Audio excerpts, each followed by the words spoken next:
تو بھائیو حج یا عمرہ پر جانے سے پہلے سب سے ضروری کام ہے سچی توبہ کرنا اللہ کے حضور. اور اس میں 3 باتوں کا خیال رکھیں. نمبر 1، حقداروں کو ان کا حق دیں. کسی رشتہ دار کا حق غصب کیا ہوا ہے، کسی بہن کی جائیداد دبائی ہوئی ہے، یتیم بچوں کا مال ہڑپ کیا ہوا ہے، ان کا حق ان کو دیں، ورنہ یہ چیزیں معاف نہیں ہونے کی.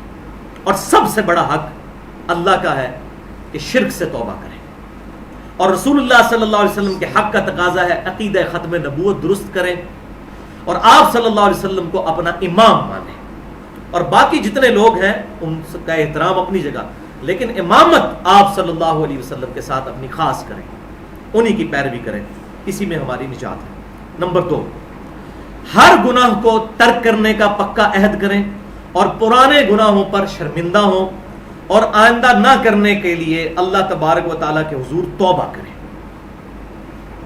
اور خصوصاً اس میں سب سے بڑا گناہ حرام خوری کا، کیونکہ رزق حلال از دا لٹمس ٹیسٹ آف ایمان. اس کے ساتھ ساتھ نماز چھوڑنے کا گناہ اور جتنے گناہ ہم سمجھتے ہیں، کوئی بھی ایسا مسلمان نہیں جسے نہ پتا ہو کہ بڑے بڑے گناہ کون سے ہیں، ان سے توبہ کی جائے. اور تیسری چیز، اللہ کے حضور دعا کریں کہ اے اللہ مجھے آنے والی زندگی میں بھی استقامت نیکیوں پر عطا فرما. اصل چیز تو یہ ہے بھائیو، دین پہ چلنا کوئی ایک دن کی گیم تو ہے نہیں ہے کہ 2 منٹ کے لیے، یا جس طرح کرسچن جو ہیں وہ اتوار کے اتوار چلے جاتے ہیں پھر بات ختم. یہاں تو روزانہ پولیس رات سے گزرنا پڑتا ہے. فجر کی نماز کے لیے اٹھنا گرمیوں میں کوئی آسان کام ہے؟ بڑا مشکل کام ہے.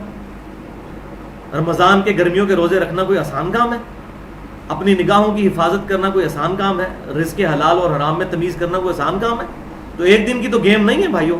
اس لیے لوگوں کو جوش چڑھتا ہے، وہ داڑیاں بھی رکھ لیتے ہیں، پگڑیاں بھی باندھ لیتے ہیں، شلوار بھی ٹخنوں سے اوپر، نمازیں بھی شروع کر دیتے ہیں، لیکن کوئی 2 مہینے چلتا ہے، کوئی 3 مہینے، کوئی سال، کوئی 2 سال، پھر فوراً ٹھنڈے ٹھوس. کیونکہ ایک دن کی تو گیم نہیں ہے، یہ تو ایسی دوڑ ہے جو مرتے دم تک چلنی ہے. اتنی جلدی تو جان چھوٹنے والی نہیں ہے.